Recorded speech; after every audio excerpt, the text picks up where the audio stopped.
Oh, you didn't expect me this early. I know. Neither did I. Um, I know I said yesterday, I said I was going to go live and we're going to do an hour. I said it'll be around 5, 7 p.m., somewhere in there, GMT. And that's what I expected I was going to do today because, well, that was the plan. But I'm what's known as a prolific hypocrite. Sometimes I say A and then go on to do B because, I don't know, I'm not to be trusted. And speaking about not to be trusted, who is? I had an appointment. I'm not supposed to be here. I had a long awaited appointment this morning. Long overdue, long awaited, highly anticipated. And I was really looking forward to getting it over with and putting it behind me. Um, many, many, many, many miles away was this appointment. So I got a taxi to the train station. I then purchased a train ticket for a return journey for today. Spent a small fortune.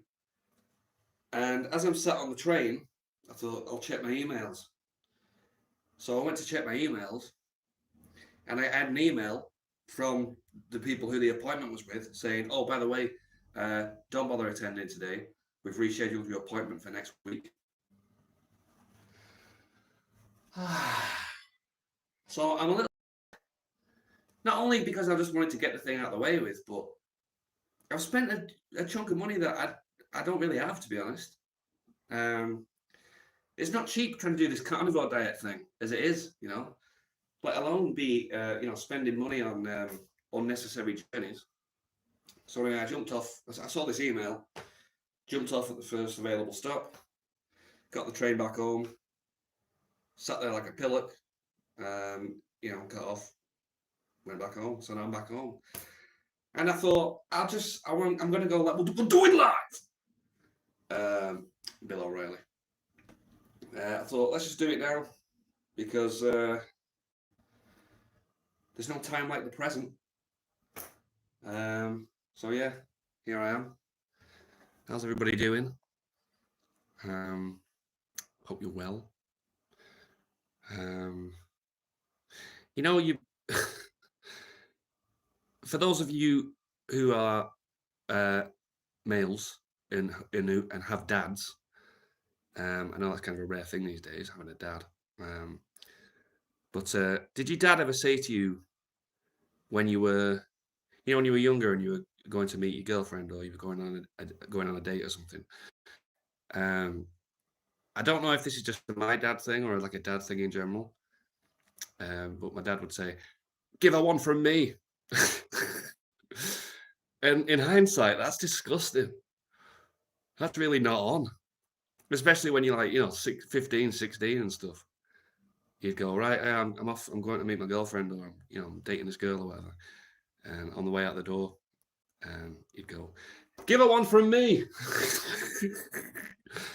Totally acceptable at the time, and then, just laughed it off. But yeah, in hindsight, that's kind of disgusting. The fuck, Dad? I do love my dad. I get on with him. Yeah, we've had our fair share of fallouts and stuff, but I think, who hasn't? Especially when you get to that age, kind of teenage years.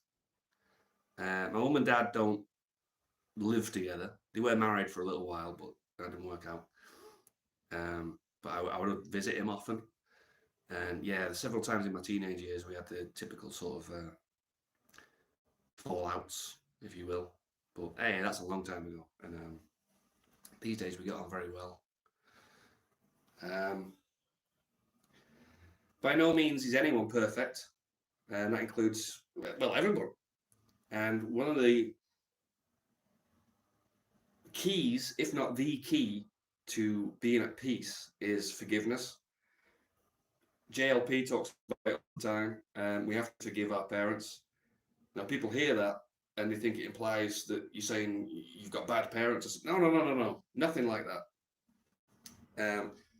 Unless your parents were literally perfect, which is literally impossible, there were things that they did and said that will have irked you, that will have frustrated you, that will have pissed you off, that will have upset you.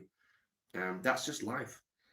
Um, but and there's no way around that. There's no way that's not going to occur as you grow up.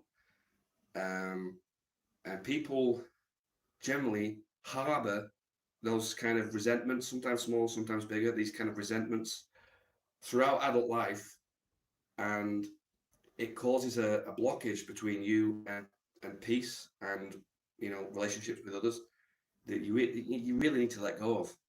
Forgiveness is so huge, so important, and forgiveness ultimately it aids the forgiver.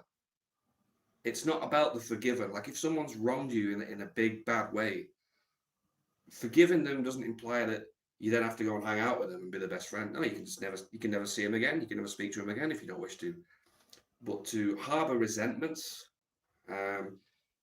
is only affecting you negatively. What's the old saying? Being angry at someone is literally like, well, not literally, but metaphorically, is like drinking poison and expecting it's going to affect them. It isn't. Anger, resentment, hatred, all those kind of things. You think you're getting back at the person, you're really just getting at yourself. So forgiveness is crucial. Where did that come from? I don't know. There's no particular theme for this show. I just said that I would go live and I'll try and do an hour and make it more of a show. I forgot my juggling balls, and I'm not currently on my unicycle, but I think you can do a show with words, right? I don't have to dance for you people. I'm not a dancing monkey. That's partly sweat and partly I washed my hair and didn't dry it properly. So, but fucking hell, look at my face. Like a bloody tomato. A face that could stop traffic. There was a bloke once. Look, I'm going to like this fact. It's annoying me. Once upon a time, in a land not so far away, there was a bloke who existed who he was just a head. Literally, he was just a head. He had no body, no arms, no legs. He was just a head. And his dad said to him one day, he said, you should come for a pint with me. And the head fella goes, I don't particularly fancy that, to be honest, but go on then. What else am I going to do? I'm only a head. Fuck it, let's go for a pint. So they went for a pint. He finishes his pint and he grows a body. You can't believe it. He says, flipping it, I think I'll have another. So he has a second drink, sprouts some arms. He says, fucking hell, I like where this is going. So he has a third pint. And after the third pint, he grows some legs. He's thinking, fuck, this is brilliant. He was so excited, in fact, he ran out into the road, he got hit by a car and he died. He should have quit while he was ahead. Right? We do jokes on this show. We do jokes. Oh yeah, I wanted to talk about the this might turn some people off, might turn some people on. I don't really, it is what it is. I want to talk about the flat Earth thing because I'm confused at the moment. I'm thoroughly confused. If you'd have asked me 2-3 years ago, I'd have said the Earth's flat, without a doubt. I was balls deep in it at the time. Eric Dubay, David Weiss, Jeranism, Whitsitt. I was following all that stuff, and maybe you're completely new to the topic, know nothing about it, but believe it or not, there are some great arguments, some great arguments. Personal favourites being that water always seeks its level and never conforms to the exterior of an object. And also that we see too far. There's so many long distance photography shots and things that have happened where people can see things on cameras and with telescopes, which, according to the um, Earth Earth curve calculations, should be hidden. They should be behind the curve. Yet people can zoom in and see things that they shouldn't be able to see. And yeah, 2-3 years ago, I would have said without a shadow of a doubt the Earth is flat, as I believe described in the Bible, biblical cosmology, right? Hebrew cosmology, even. 8 years ago, if you'd have asked me, I'd have said 100% a globe. What the hell's wrong with you? Why would you even ask such a thing? The Earth is round, I would have said, which is a slightly misleading word because whether flat or spherical, it's still round, right? A pizza is round and flat. A coin is round and flat. A plate is round and flat. The word is spherical. So it's not flat or round. It's flat or spherical. And by flat, obviously, I don't mean flat, right? There are mountains, there are peaks and valleys. I mean a level, unmoved, topographical plane. Plane, planet without the T, which I always used to think when NASA would say T-1. What's the T minus about? Taking the T off planet? You saying it's a plane, nigga? But recently, as you may or may not know, things have come to light, such as what's known as the final experiment, where a group of flat earthers and globe earthers went down to Antarctica to try and observe the 24-hour sun, which many flat earthers had previously said that if there is a 24-hour sun in Antarctica, it's a nail in the coffin for the flat earth theory. It means it's a globe. And lo and behold, there was a 24-hour sun. And people have come forth since explaining how that can work with a firmament model. But I'm lost on that one. I'm sorry. Because that disappoints both camps. There's the flat people who want me to say, oh yeah, it's flat. And then there's the old people who would want me to say, why would you even consider it being flat? You idiot. So I'm annoying both sides, as I, often tend to do. And I'm not doing it on purpose. I'm genuinely confused on the issue these days. I mean, there's so much evidence of NASA and co faking space travel. The ISS, CGI glitches, all kinds of things. There's videos where you can literally see the wires and the harness and stuff. I 100% do not believe the moon landings. I'm definitely still there. I mean, the idea that they used a computer with less computing power than a Game Boy Color to launch people to the fucking moon in 1969, and then received a telephone call on a landline from Richard Nixon. Absolutely not. He goes, Neil and Buzz, because of what you have done, the heavens are now a part of man's world. And I always found that quote very suspect. The heavens are now a part of man's world. I don't think so. And then you see the press conference when they supposedly come back from the moon, and they're sat there like sulking like the fucking dog's just been shot, looking all depressed. And if I'd just been to the moon and I was the first man on the moon and I was walking on the moon and shit, I'd come back fucking bouncing. I'd be telling everyone about it. I'd be doing every interview going. Buzz Aldrin became a drunk. Neil Armstrong became a total recluse, didn't give any interviews, just disappeared into obscurity, as did pretty much Michael Collins. And then if you see, who we got here? Hey, good morning. Good morning, Alyssa Trez. Morning. Bart Sibrel's documentary.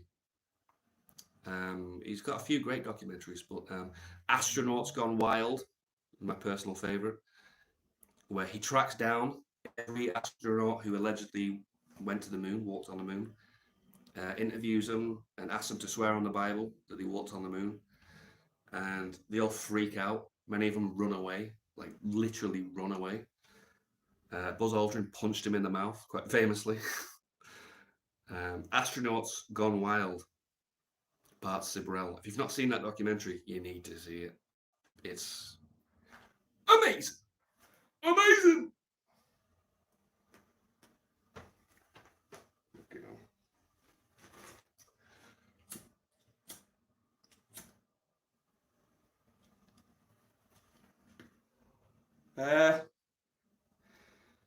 Oh yeah,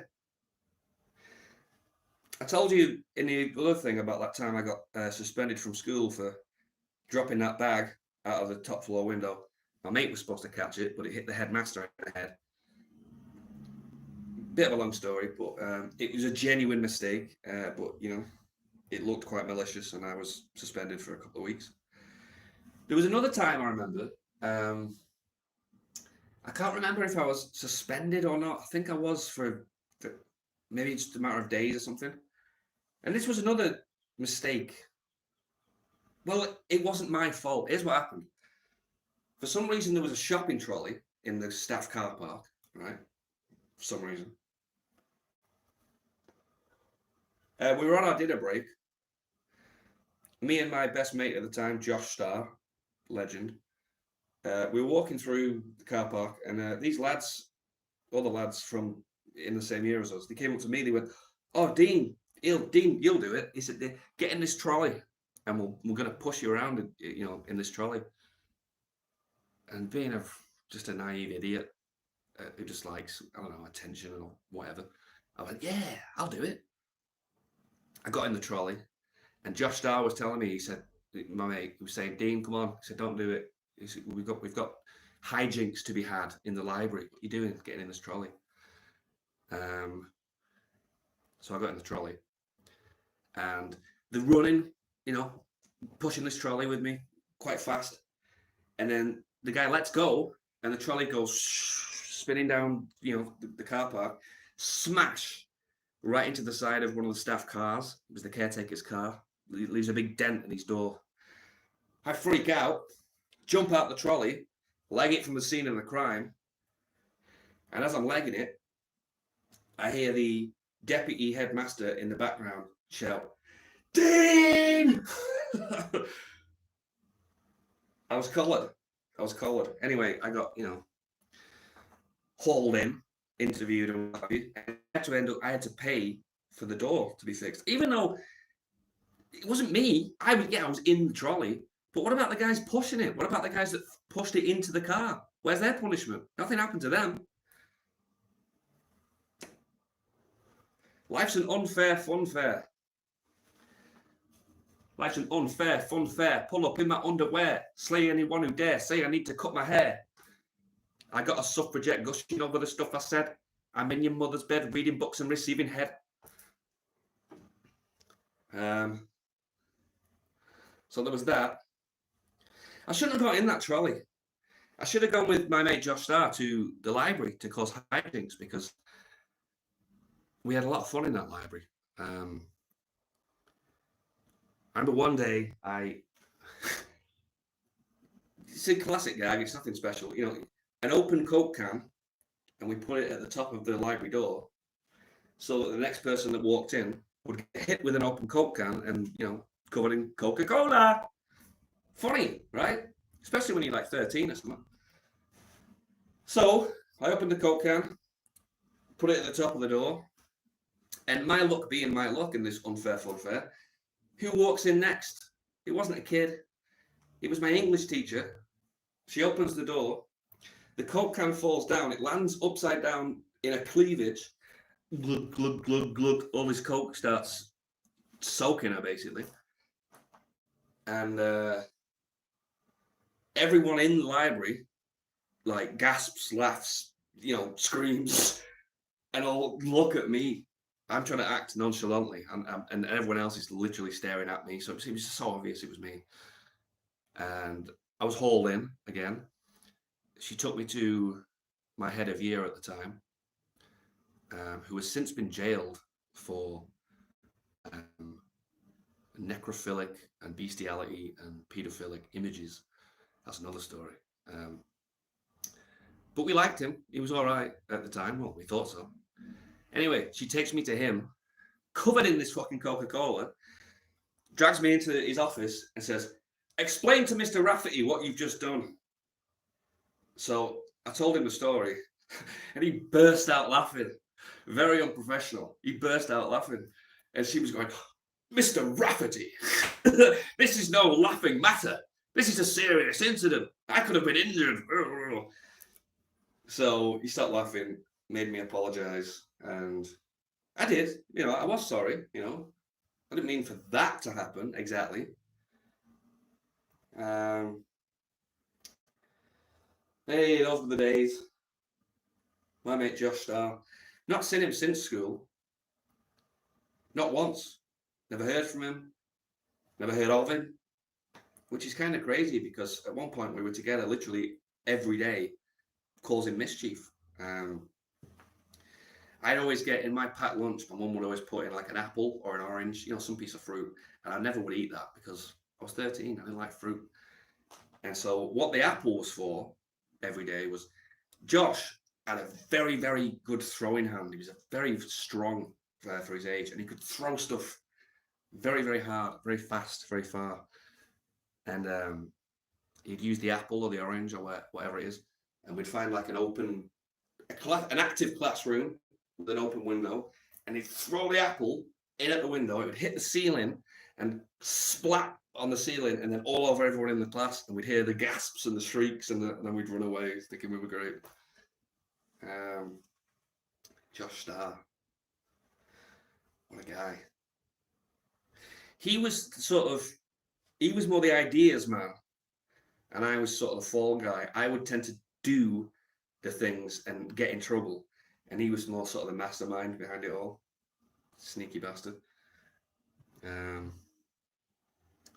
We had this one where the police came to give a talk in the library to the younger kids, and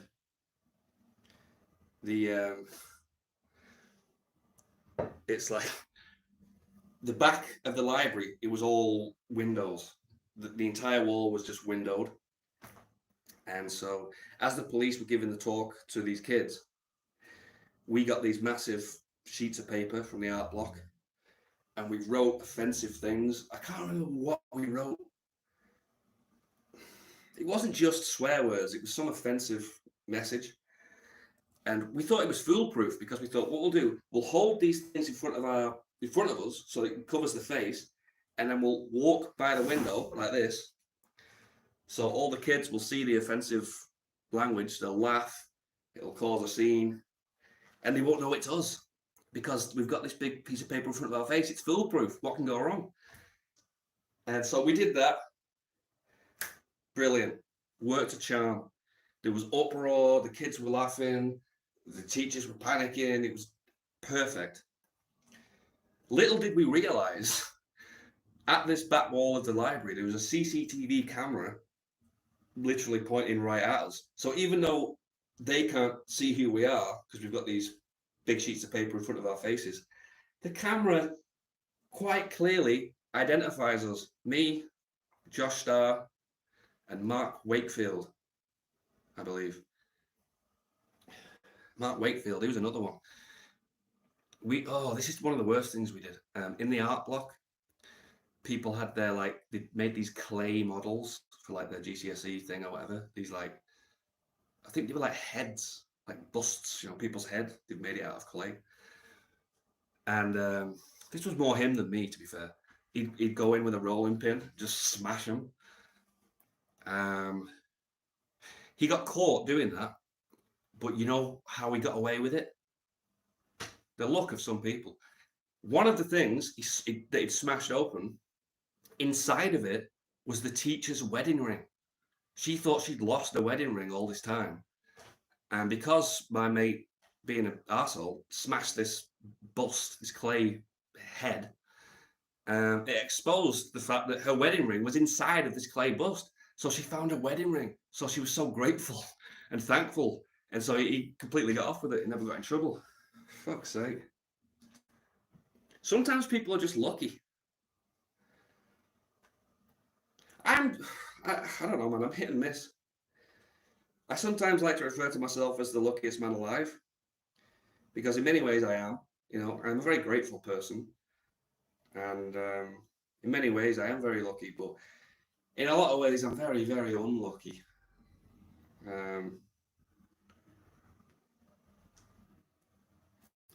I had this girlfriend who I call her the witch. Not because not being rude. She's a Wiccan. She was a white witch lady. I was seeing her for not even very long. It was only a matter of weeks, I think. And then, try and cut a long story short. One day when we broke up, she'd invited me round to hers like any normal day. And when I got there, she introduced me to her new boyfriend. Right? I'm looking at him like, who the fuck are you? And he's looking at me like, who the fuck are you? We were both like, what the hell's happening? Anyway, he passed me a joint. Nice gesture. I had a couple of toots. And she was complaining at me. Complete lies. She was saying, oh, Dean, last night you were around here and you were throwing glass bottles at my patio door and you were so frightening. And I said, are you out of your mind? That didn't happen. She was saying it in front of him to try and generate some kind of scene. I said, there's no way that happened. I said, if anyone was to throw an empty glass bottle at that patio door, it would smash, believe me. And she said, no, you were doing it all night, Dean. You were throwing glass bottles at my patio door. I said, I'll tell you what. I said, why don't you go outside into your recycling bin, get one of these glass bottles, these empty Budweiser bottles, throw it at the door and let's see what happens. Because I'm telling you now, it'll smash if anyone wants to do that. She went, right, okay, I'll prove it. She went into the recycling, pulled out this empty glass bottle, hits the patio door, the whole thing shatters. Both panels, the entire thing shatters into a fucking million pieces. Oh, vindicated much? She comes storming back into the house, grabs this new boyfriend by the scruff of his neck, pulls him in and goes, why didn't you stop me, Sam? Why didn't you stop me? Bish, bash, bosh. Sometimes in life you're vindicated. Sometimes you're lucky. Sometimes you're unlucky. Life's an unfair, fun fair. Pull up in my underwear. Slay anyone who dare says I need to cut my hair. I got a suffragette gushing over the stuff I said. And I'm in your mother's bed reading books and receiving head. That's one of my old songs. What song is that? Vitamin D, it's called. I did a version of it solo. But the best version is one I recorded with two mates. We formed a little rap group for the sake of one album. We were called Three the Hard Way, and that track is called Vitamin D. Vitamin D, Three the Hard Way. Check it out. It's still on Spotify and it's on this channel and it's wherever you might stream. Good song. Rather humorous.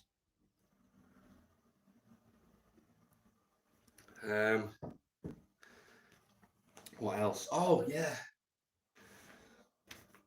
I never, ever buy newspapers. What's these comments? Wowzers.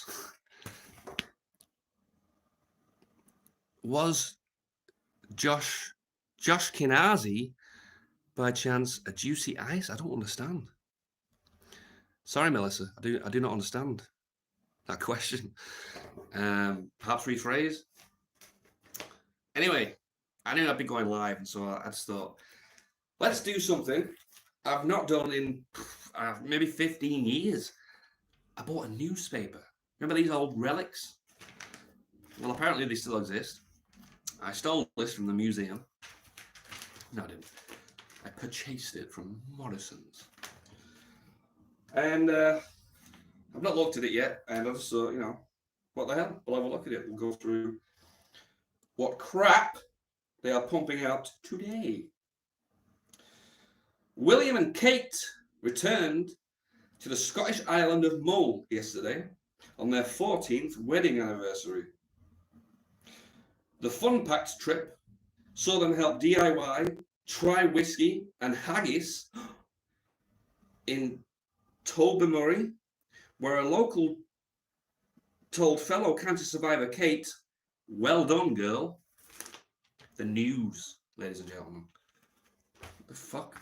The news. That's the front page. The fucking couple went on holiday, tried haggis, and someone said, "Well done, girl." This is the news. Crucial stuff. Oh, I see we're still doing page 3. Although in my day, when I was a kid, page 3 was always tats. These girls are wearing bikinis. I thought they put a stop to it altogether because it was sexist, racist, misogynistic, homophobic, Islamophobic, transphobic. But apparently they haven't put a stop to it. What they've done is they've clothed the ladies. Loophole. Yeah. More about William and Kate. The Spice Girls.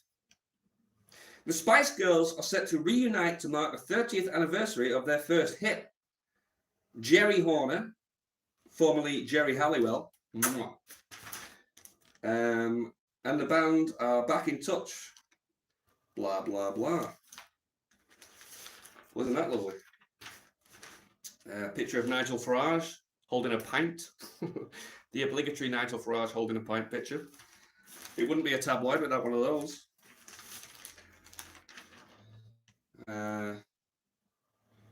3 people killed in a Sweden shooting.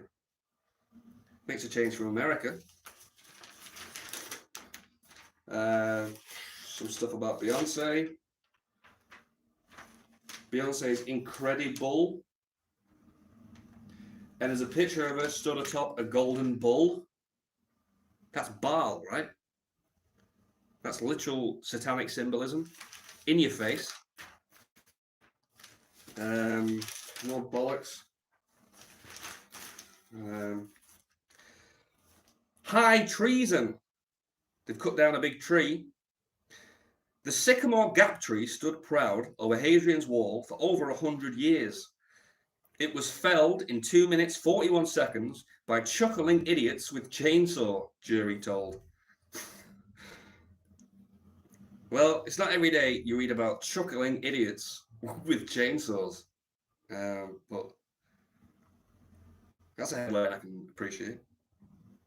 Chuckling idiots with chainsaws. Phew, what a dangerous thought. Anyway, that's the news. Fuck the news.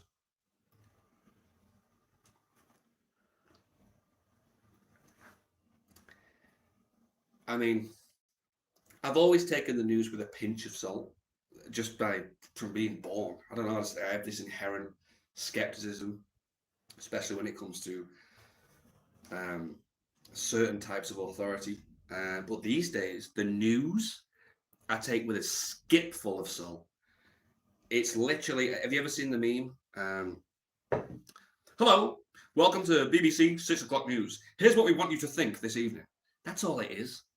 It's literal programming. And I know it's an old cliche, but the television that's telling you a vision, they literally call it television programming. It couldn't be more clear. Everything from, like they say, like, soap operas are based on real life. No. People base their real lives on the soap operas. Life imitates art, I believe, not the other way around. Television programming is no joke. The establishment media, I believe I coined that phrase on Twitter many years ago, establishment media, because that's what it is. It's not mainstream, certainly not these days. Like, only, I mean, who watches TV? Very, very old people and very, very, very young kids, which is a problem. I remember when I was a very, very, very young kid, For some reason, I was always captivated by the adverts. And my grandparents figured this out. And so they had a VHS tape. Remember those things? And every time the adverts would come on, they would record it. And they filled up an entire VHS tape, like, I don't know, an hour and a half, however long it lasts, 2 hours, I can't remember. Just adverts. And whenever I was being a bit hyper or whatever, they needed me to calm down. Or maybe they just couldn't be arsed with me. They would play this VHS tape. And it was just hours and hours of adverts. And I would sit captivated. Like, we're talking 3 years old, 4 years old, maybe 5 years old, just watching adverts all day. Now, that must have done some kind of damage. The subliminal programming, the subliminal messaging that happens in adverts, that they appeal to your root chakra, lowest kind of things. I mean, the professionals behind advertising are literal hypnotists. And to think that I spent so many hours of my early life watching nothing but adverts. That's probably not healthy. Now, my grandparents they had no idea. They just thought, well, he finds it entertaining. It keeps him quiet. He seems to enjoy it. They meant well. It was a nice gesture. But probably didn't do me the world of good in the long run. I was going to talk about Ben Lowry briefly, but I can't be asked because Ben Lowry is literally the world's most boring man. Go watch he does live streams and podcasty thing. I've been on his podcast, I think 4 times, many moons ago. But he still does regular kind of videos updating you on his life and what he's up to. So just go and watch some of that stuff. My God. What a materialistic, ego-driven, boring baldy. Oh. Do I want to tell you that story? Oh, sorry. I was once very, very lonely, rather drunk, and a little horny, dare I say. And I invited this, there was this lady, or so I thought, who'd liked me for years. And she happened to be online on Facebook. So I thought, okay, invited her over. And we'd agreed to meet at this particular place in town, nearish my house. And on the way there, she messaged me. She said, I'll be there in about 5 to 10 minutes. I'm just going to pick up some crack. I just laughed. I thought that was hilarious because I thought, well, obviously she's joking, right? She's not picking up crack. I thought, what is wrong with you? But anyway, well, whatever. Anyway, it turned out she wasn't joking. Within not long of being at mine, she whipped out this. No, what are you thinking? She whipped out this crack pipe and was cracking it up in my front room. I was like, whoa! I was so drunk, and yeah, I just whatever. I rolled with it. Anyway, one thing leads to another, and we're getting a little physical and stuff, and she's kissing me, and I just couldn't shake the notion. I couldn't help but I was just like, this is a dude, a big jaw, Adam's apple, big hands, quite tall, kind of deepish voice. I was like, this is a dude. This is not what I signed up for. This is not on. And I don't know how I would have dealt with this normally, but because I was, a bit drunk, I just came out with it. I said, listen, don't be offended, but I have to ask you. You are a woman, right? And she was well offended and said, yeah. I said, no, I mean, were you born female? That's my question. She was like, yeah. In hindsight, if it just was If it was a woman and it just happened to be a slightly butch woman, then I feel fucking terrible. I mean, how offensive. But I was very, very, very suspicious. Um, Tried to ask this person to leave several times in a kind of polite way, but she was not having it. Insisted on staying. So I was like, okay, you can stay. She stayed on the kitchen floor while I went to bed. You're not coming in my bed. You've probably got a penis. So I went to bed. I'm lying there, all night with one eye open, just waiting to hear the front door go for this person to leave. Um, Eventually, at some point the following afternoon, I heard the door go. This person left. Um, and I was just like, God, that was one of the most awkward nights of my life. And a few days later, I saw her in my local corner shop. I was in there buying, I don't know, beers, whatever I was buying. And I saw her and I thought, shit. So I hid behind the birthday card stand. But she was chatting away to the shopkeeper for going on and on and on. I was thinking, fucking hell, get out of here so I can buy my stuff. And she eventually did. And I went and, bought my stuff surreptitiously. Is that the word? I don't know. Nonchalantly. And then I got out of there. And I thought, I was talking to my mate about it. I think it was Ben Lowry at the time, actually. He said, what are you going to do if you run into her on the street and there's no birthday card stand to hide behind? I said, I'll fake a seizure. That's what I'll do. Because I'm not having that conversation. That's too awkward. That's too, just embarrassing or something. I said, I'm not having that comment. I will fake a seizure. I will drop to the ground and I will start. That's what I'll do. Fuck having that conversation.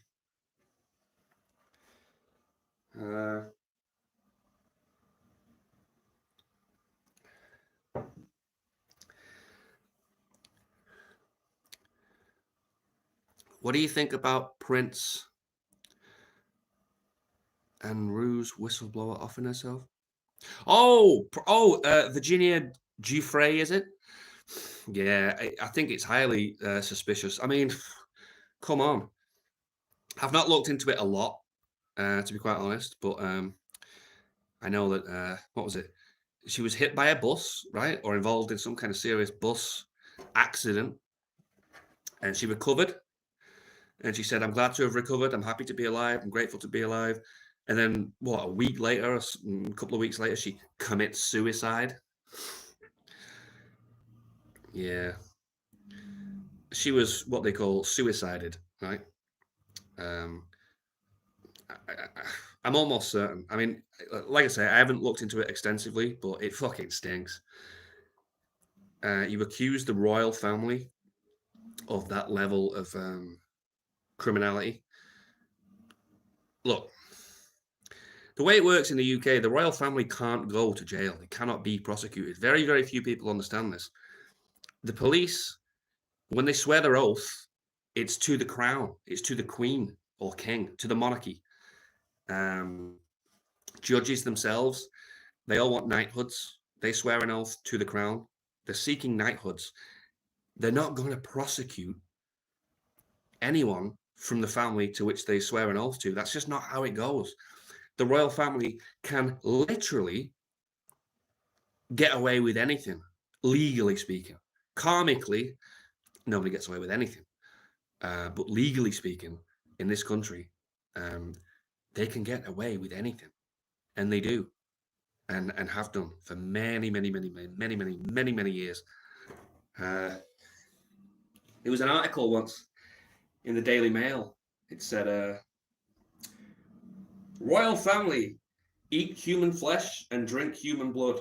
But don't worry, it was over 200 years ago. About some occultic practice that used to happen within the royal family centuries ago. Now, if there's one thing I know about the royal family, it's that they believe in tradition. They have traditions, they have rituals, and they keep them up throughout time. So, but don't worry, it was centuries ago. Yeah, okay. Yeah, so they don't do any. Now they're all just like nice, clean shaven, sweet people, right? I don't think so. Um, I am beyond suspicious of the royal family and what they get up to. Believe me.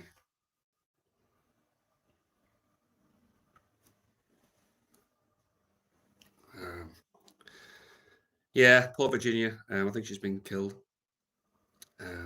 I think, allegedly, just for YouTube terms of whatever service is it? What do they call it? I don't know, but yeah, I don't want to be getting my channel banned for my loose lips. Um, I'm just speculating. I'm just spitballing.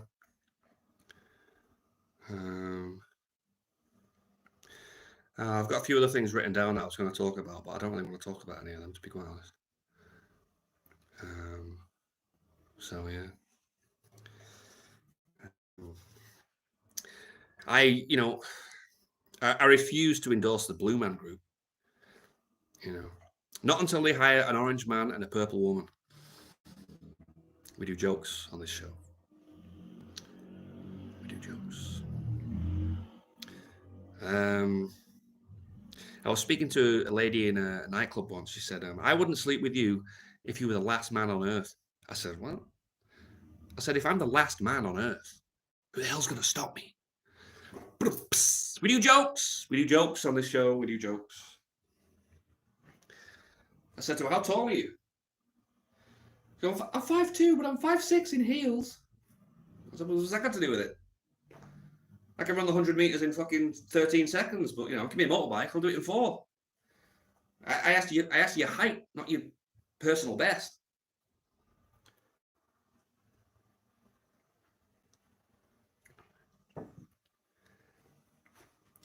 What time are we on here? I was at you from Texas? Cool. Do you have the this is probably a silly question, but do you have the accent? I love the Texan accent. Are you what they call a Southern Belle? I'd like to think there's a Southern Belle watching me on my live stream. That's quite exciting. I can't see how long I've been live. It's not telling me. It doesn't matter really. It's just I said I'd do an hour, and I'm kind of running out of. I'm running out of gas. I've got a bunch of stuff there that I don't really want to talk about. I guess I could talk about. No, I can't. I will. I certainly will, but at the moment I can't. Is there anything else in the news? Look at Farage's fucking face holding that pint. What a lemon.